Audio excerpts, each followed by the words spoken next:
Okay, this is ready for the ThieAudio Monarch Mark III. This is just an intro. If you're interested in winning this set, I'm about to hit 50K, and this is the set for the giveaway.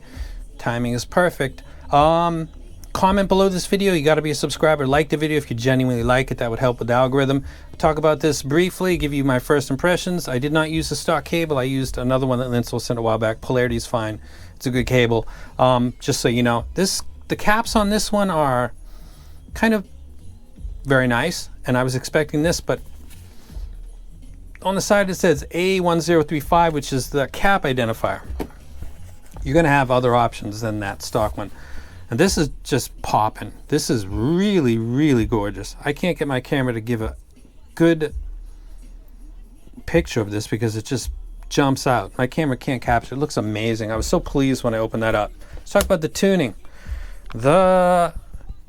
The Moondrop Blessing 3 came out recently. The Unique Melody MEST Mark III came out recently. And this is the third version of the Monarch. Now, for reference, outside of the Thie family, this is the Elysian Acoustic Annihilator. It's a more V-shaped set. It's got more bass. It's got more treble, particularly in the ear gain. I was more a fan of the Elysian X, but I'm going to take that out. None of the Monarchs reach that level, like the Acoustic Annie. So take that down. The original Monarch, which is in blue, if you want to see this, it's under Sample and Lin. When ThieAudio confirms that this is in fact an accurate representation of their tuning, then I'll go ahead and label it ThieAudio Monarch Mark III, but it seems to be fine based on what I've seen online. This seems to reflect what they had intended. This has more mid-bass, but it's coming in before 200 hertz, but that more mid-bass that's not as much as the Annihilator by Elysian X is enough to give my rhythm section, bass guitar, and drum kit a much more, for me, authentic replay, and it also male vocals sound natural as opposed to being kind of lean on the prior two versions. Now, if you're thinking, oh, it's the third one, it's the latest, you like it, go check out my original Monarch video. I was not a fan, as I shouldn't be, because it doesn't play back that library the way that everybody knows that I prefer. But I did think that some people would like it. It would be for a different library. The Monarch Mark II is an improvement, but it was very subtle and slight, and I thought that it would be appealing to people that wanted a little bit more energy, though it's not quite in my wheelhouse, really. And my video reflected that opinion, so you can check it out. This set, actually, I think John Park is involved with the tuning. Brilliant job, because you kept the DNA of the original two and took 2 points that a lot of people said, I really wish it had a little more energy in the treble.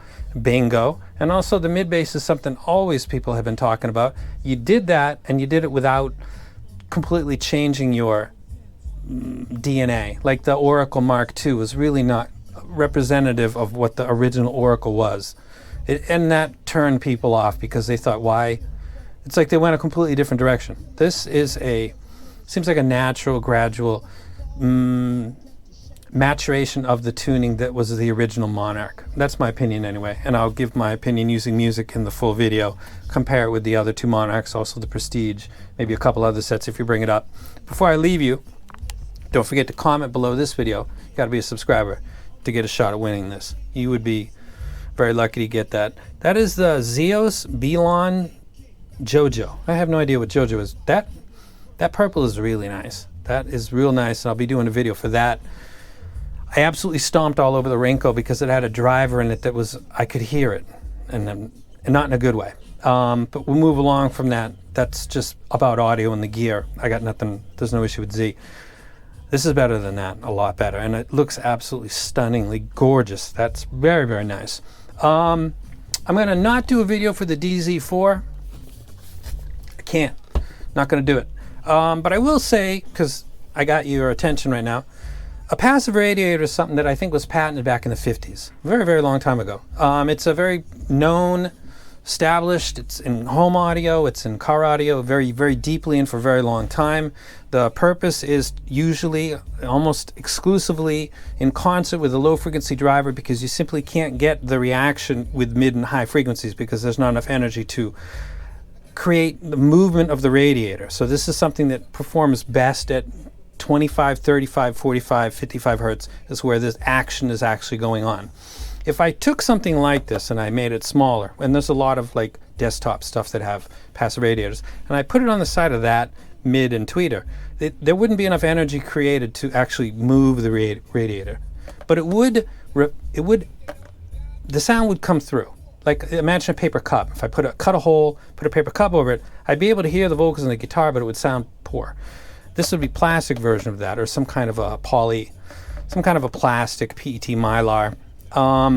If I put this on the side of that and I was feeding it mids and treble, it would sound really bad and degrade the overall replay, because it's not designed to do that. It's supposed to radiate low frequency sound. It's supposed to enhance and improve, and use this to tune low frequency. Like you would use a port. You could make the port wider or narrow, and you could make it longer or shorter, and effectively tune lower or a little higher, depending on what you're trying to do, the sub bass.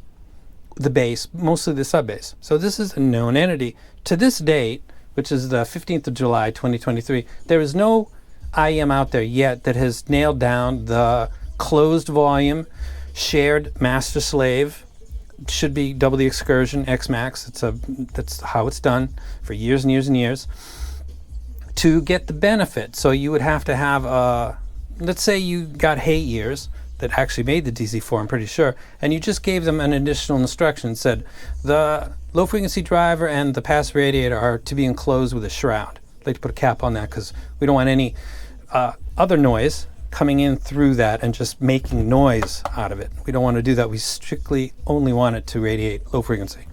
They just print that up. It's not even a cost issue.